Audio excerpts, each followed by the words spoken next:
अर्चना एक युवा और सुंदर लड़की थी जो हमेशा सोशल मीडिया पर एक्टिव रहती थी।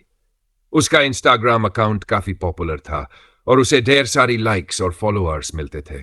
एक दिन उसने एक नई पोस्ट अपलोड की, एक साधारण सी सेल्फी, लेकिन वह उसे साझा करते समय एक अजनबी फॉलोअर ने उसे अजीब संदेश भेजा। तुम बहुत खूबसूरत हो, तुम्हारी फोटो को मैं हमेशा के लिए अपनी यादों में सहेज लूंगा। अर्चना ने इसे हल्के में लिया, लेकिन उस अजनबी का नाम और प्रोफाइल पिक्चर अजीब था। कोई तस्वीर नहीं, बस एक काले रंग की खाली जगह। कुछ ही घंटों बाद अर्चना को रात को अपनी इंस्टाग्राम स्टोरी पर एक वीडियो मिला। वीडियो में अर्चना की वही सेल्फी थी, लेकिन पृष्ठभूमि में कुछ धुंधला दिख रहा था, जैसे कोई छाया हो। अर्चना घबरा गई, लेकिन उसने इसे नजरअंदाज कर दिया। अगली रात अर्चना ने फिर से वही पोस्ट शेयर की। इस बार उसे अजनबी का एक और संदेश मिला, तुम बहुत जल्दी मेरी यादों का हिस्सा बन जाओगी। यह संदेश और भी अजीब था और अर्चना की चिंता बढ़ने लगी।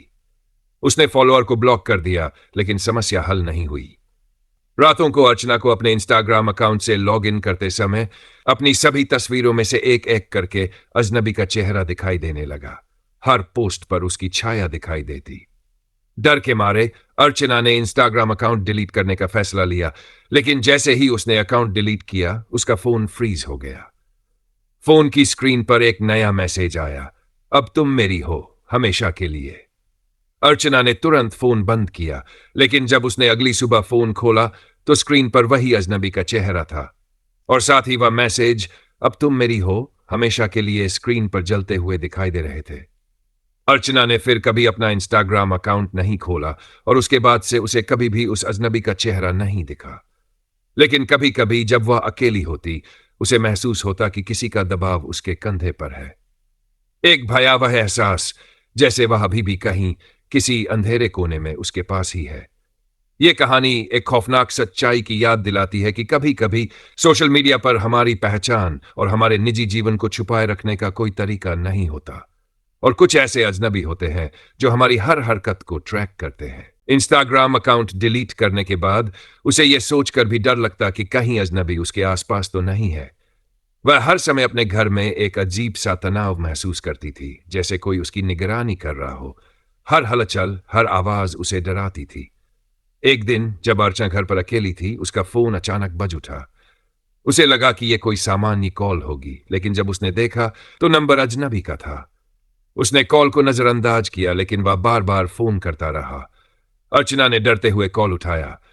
तुमने मुझे भूलने की कोशिश की, लेकिन अब तुम मेरी पकड़ से बाहर नहीं जा सकोगी। उस कॉल पर अजनबी की आवाज सुनाई दी।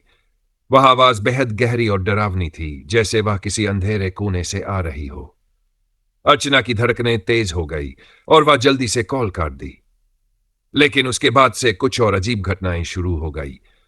उसका फोन अक्सर बिना वजह बंद हो जाता और जब वह उसे खोलती तो स्क्रीन पर वही अजनबी का चेहरा चमकता हुआ दिखाई देता।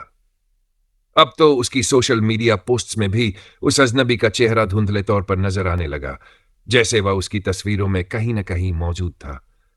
अर्चना ने पुलिस से मदद लेने का सोचा, लेकिन जब उसने पुलिस को अपनी पूरी कहानी बताई तो उन्हें उसकी बात पर विश्वास नहीं हुआ। पुलिस ने यह कहकर मामले को हल्के में लिया कि यह बस एक ऑनलाइन धमकी हो सकती है। लेकिन अर्चना जानती थी कि यह सिर्फ एक साधारण धमकी नहीं थी। यह कोई और था जो उसके जीवन में घुस चुका था और अब वह उसे कभी नहीं छोड़ने वाला था। रात को जब अर्चना सो रही थी तो अचानक उसके कमरे की लाइट्स बुझ गई।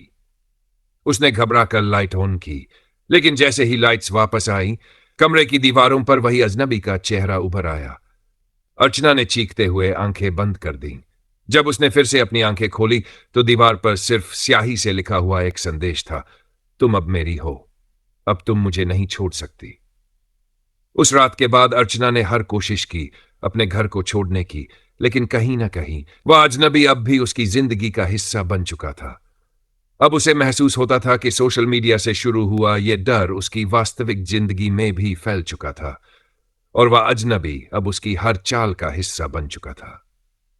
अर्चना कभी भी इस अजनबी से छुटकारा नहीं पा सकी, क्योंकि वह अब जान चुकी थी इंटरनेट पर क्या दिखता है वह हमेशा वैसा नहीं होता और कभी कभी डर वास्तविक दुनिया से कहीं ज्यादा गहरा होता है।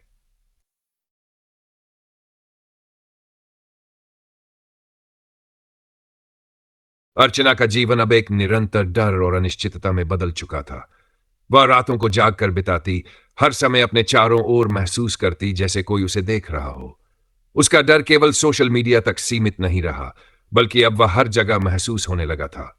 अगर वह बाहर जाती तो उसकी छाया के अलावा कुछ और नहीं दिखाई देता। अगर वह घर में अकेली होती तो कभी कभी उसे लगता जैसे कोई उसके पास खड़ा है, उसकी सांसों की गूंज सुनाई देती।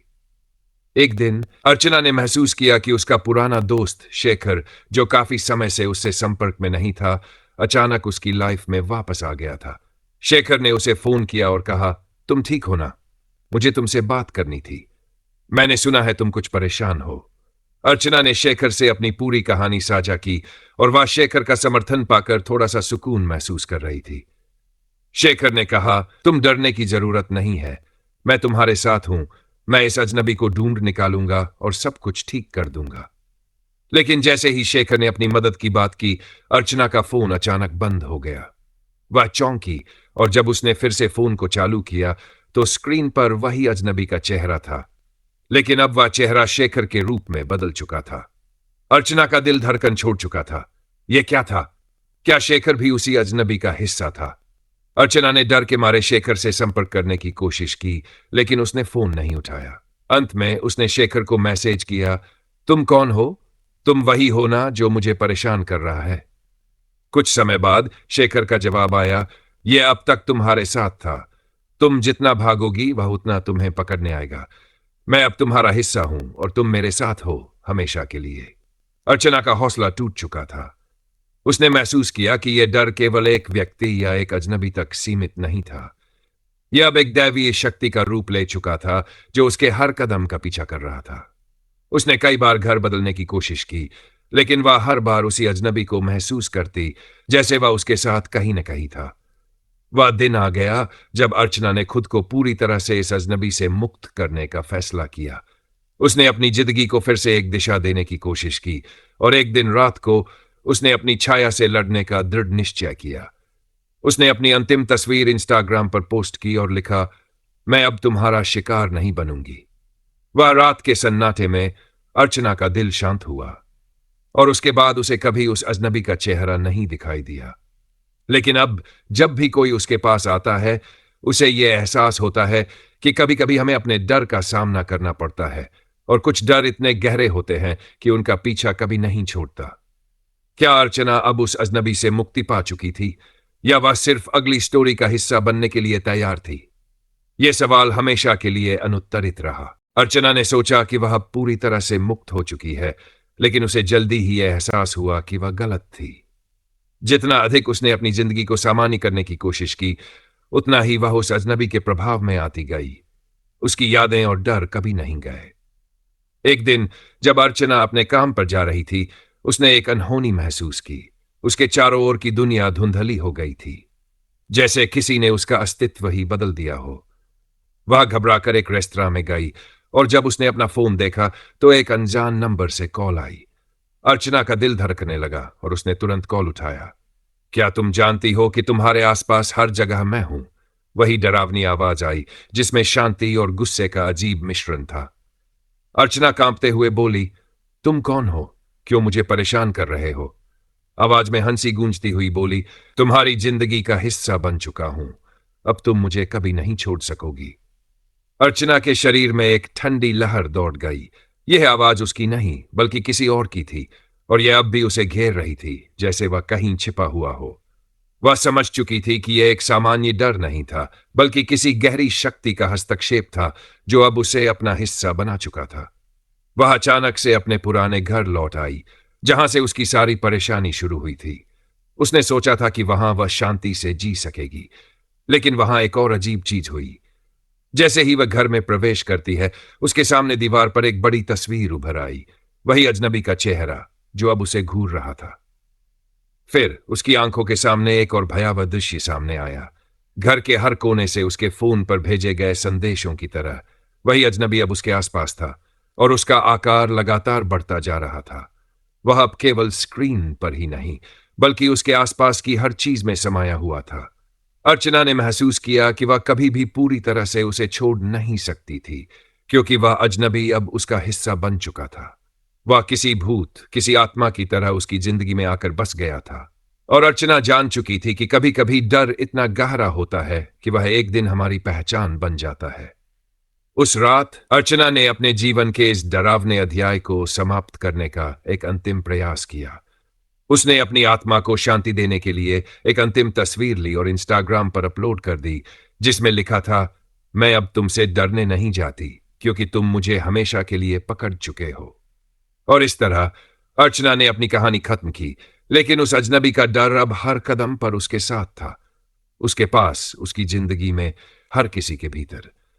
यह डर अब सिर्फ उसकी नहीं, बल्कि हर किसी की एक सच्चाई बन चुका था जो कभी किसी को न छोड़ने वाला था। और अर्चना, वह अब भी उसी डर के साथ जी रही थी, जैसे कोई छाया उसकी आत्मा में समाई हो जो हमेशा के लिए उसकी जिंदगी का हिस्सा बन चुकी थी। अर्चना का जीवन अब एक खौफनाक चक्र में फंस चुका था, जहां वह हर पल उस अजनबी के प्रभाव में जी रही थी। किसी को भी उसकी हालत का अंदाजा नहीं था, क्योंकि उसने अपनी डरावनी कहानी किसी से साझा नहीं की थी। वह जानती थी कि अब इस अजनबी का सामना करना मुश्किल है और इसका पीछा करने की कोई उम्मीद नहीं बची थी। लेकिन एक रात जब अर्चना अपनी बालकनी में बैठी थी और बाहर की अंधेरी रात को देख रही थी, एक और अजीब घटना घटी। अचानक उसका फोन बजा और यह वही पुराना अजनबी नंबर था। अर्चना ने बिना सोचे समझे कॉल उठा लिया। इस बार एक जानी पहचानी आवाज सुनाई दी, तुम फिर से मुझे भागने की कोशिश कर रहे हो। यह आवाज अर्चना के पुराने दोस्त शेखर की थी। अर्चना ने कांपते हुए कहा, तुम शेखर हो? यह क्या है? तुम मुझसे क्यों बात कर रहे हो? शेखर ने गहरी सांस ली और बोला, अर्चना, तुम कभी नहीं जान पाओगी कि मैं कौन हूं। तुम मेरी शिकार हो और मैं तुम्हें छोड़ने वाला नहीं हूं। अर्चना की समझ से बाहर था कि आखिर यह क्या हो रहा था। शेखर अब उससे फोन पर बात क्यों कर रहा था? क्या वह भी इस अजनबी का हिस्सा बन चुका था? तुम्हारी पूरी जिंदगी मेरे हाथों में है, अब तुम कुछ नहीं कर सकती। तुम्हें अब मेरे बिना चैन नहीं मिलेगा। शेखर की आवाज में ठंडक और गहरी खौफ थी। अर्चना की आंखों में डर की एक नई लहर दौड़ गई। क्या वह अब खुद को इस अजनबी से मुक्त कर सकती थी? क्या उसके पास कोई रास्ता था? अर्चना ने उसी पल एक तय किया, वह किसी भी कीमत पर इस खौफ से बाहर निकलने का प्रयास करेगी। उसने अपने सारे उपकरणों को, जैसे फोन, कंप्यूटर और अन्य डिवाइस, सभी को एक जगह रखा। उसने उन सभी चीजों से छुटकारा पाने की ठानी जो उसे उस अजनबी से जोड़ती थीं। और फिर उसने इंटरनेट से पूरी तरह से दूर जाने का फैसला किया। वह शहर के बाहरी इलाके में एक छोटे से आश्रम में चली गई, जहां वह कुछ समय के लिए अकेले रह सकती थी, ताकि वह अपनी मानसिक स्थिति को ठीक कर सके। लेकिन जैसे ही वह वहां पहुंची, उसे फिर से वही डरावनी भावना आई। यह क्या था? क्या यह अजनबी उसके साथ यहां भी था? अर्चना ने महसूस किया कि डर अब सिर्फ उसकी बाहरी दुनिया का हिस्सा नहीं रह गया था। वह डर अब उसके भीतर समा चुका था और कहीं भी, कभी भी उसे महसूस हो सकता था। कहीं कहीं वह अजनबी अब उसकी आत्मा का हिस्सा बन चुका था। वह दिन और रात उस डर से जूझती रही। उसने अपने दिल और दिमाग को शांत करने के लिए ध्यान और योग की कोशिश की, लेकिन फिर भी वह डर उसे कभी भी छोड़ने को तैयार नहीं था। वह जान चुकी थी कि वह कभी भी इस अजनबी से पूरी तरह से मुक्त नहीं हो सकती। अर्चना ने समझ लिया कि यह डर केवल एक बाहरी शक्ति नहीं, बल्कि एक मानसिक और भावनात्मक संघर्ष था जो उसके भीतर तक फैल चुका था। और कभी कभी हमें अपने डर से भागने के बजाय उसे स्वीकार करना पड़ता है, क्योंकि वही डर हमारे जीवन का हिस्सा बन जाता है।